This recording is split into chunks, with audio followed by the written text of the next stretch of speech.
এই সামনটা ফাঁকা করে দিলেই হবে। ফোনটা দিয়ে দিই।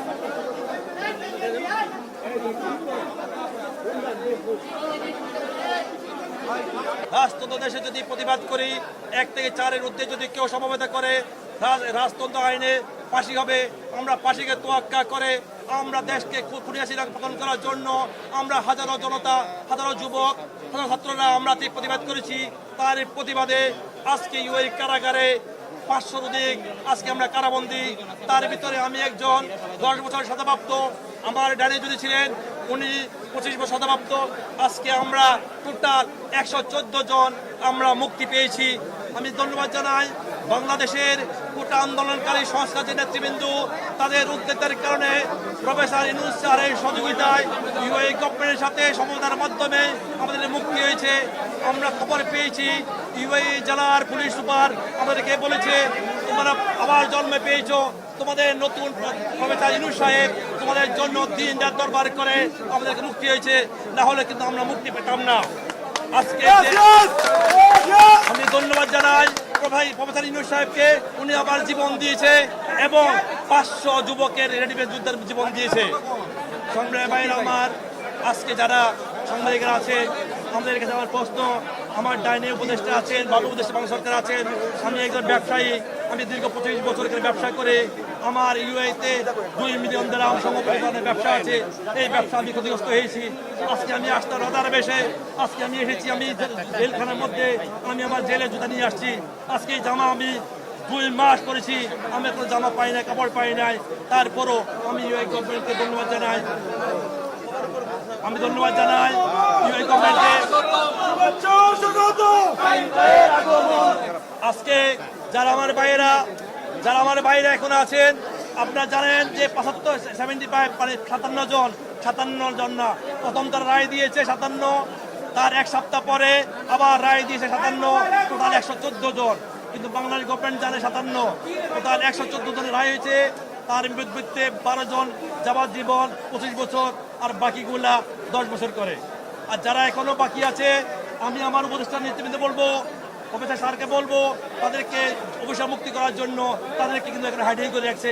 আমরা আজকে দেখেছি 500 অধিক আমরা যে জেলে ছিলাম এখনো তারা আছে, তাদের কোনো সাজা হয় নাই, এমনি রাখে দিচ্ছে।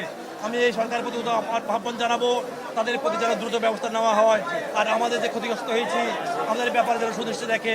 আজকে আমরা ঘরে ভিখারি হয়ে গেছি, আজকে আমার ছেলে আছে, আমার পরিবার আছে, আমি শূন্য হাতে আজকে এসেছি, যেন আমাদের প্রতি শূন্য ধরে রাখে। আমি আমাদের বক্তব্য রাখি। আসসালামু আলাইকুম। প্রথম কথা যদি বলতে হয়, যেহেতু আমাদের প্রবাসীদের কর্মসংস্থান ওইখানেই ছিল, অনেকগুলো স্বপ্ন নিয়ে প্রবাসীরা কিন্তু এই দেশ ছেড়ে যায়। দেশের মানুষের স্বপ্ন, পরিবারের স্বপ্ন, নিজেরও স্বপ্ন থাকে। তো ওইখানে যাওয়ার পর যেহেতু আন্দোলনে জড়িয়ে পড়েছি এবং ওই দেশের কানুন ভঙ্গ করার কারণে আমাদেরকে ওইখান থেকে দেশে পাঠিয়ে দেওয়া হয়।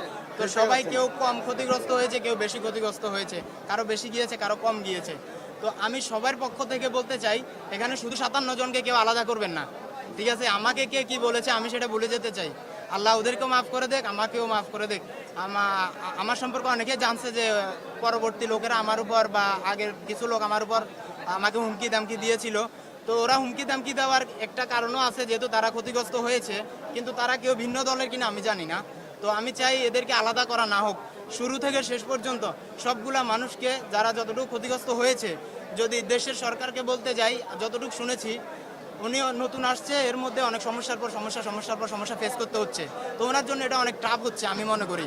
তো শুধু আমি ওনাকে বলবো না, আমি বলবো দেশের মানুষ এবং উনি মিলে যারা ক্ষতিগ্রস্ত হয়েছে, ঠিক আছে, ওদেরকে যদি কোনো কর্মসংস্থানের ব্যবস্থা করে দেওয়া যায়, আমি অনেকটা কৃতজ্ঞ থাকবো।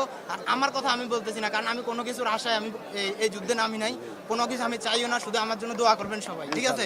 আমি চাই সবাই আমার জন্য দোয়া করবেন।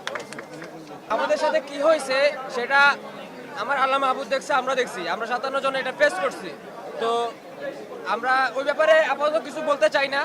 আমাদের এখনো অনেক ভাই, 57 জন থেকে অনেক বেশি, আপনাদের মানে চিন্তাধারার চাইতে অনেক বেশি মানুষ ওখানে আটক, ওখানে এখনো আটক পড়ে আছে। অনেকের রায় হয়েছে, অনেকের হয় নাই। বেবিচারে রায় দেওয়া হয়েছে, পূর্বে বেবিচারে রায় দেওয়া হয়েছে, কিন্তু এখন মানে ওনাদেরকে মুক্তির একটা ব্যবস্থা করতে হবে। যতক্ষণ না পর্যন্ত ওনারা সবাই একজন বাঙালি ছাড় না পাইছে, এখানে হোক বা ওইখানে হোক, ছাড় না পাইছে, ততক্ষণ পর্যন্ত আমরা এখানে মানে এমন কিছু বলতে চাচ্ছি না। কিরকম অত্যাচার এগুলো কিছু বলতে চাচ্ছি না। যা হয়েছে আমরা দেশের জন্য করতে গেছি, এটা আমাদের কপালে ছিল। হ্যাঁ, আমাদের দেশের বাইরেরা কি শহীদ হয় নাই? তোদের কাছে কি প্রশ্ন করবেন? আমরাও শহীদ হতে পারতাম, আমাদের কাছে কি প্রশ্ন? তো মনে করবেন আমরা যুদ্ধ করছি, আমরা শাস্তি পাইছি, জালিমের কাছ থেকে শাস্তি পাইছি, এটা কিছু যায় আসে না। দেশ স্বাধীন হয়েছে, দেশ মুক্তি পাইছে, এটাই সবচাইতে বড় একটা বিষয়।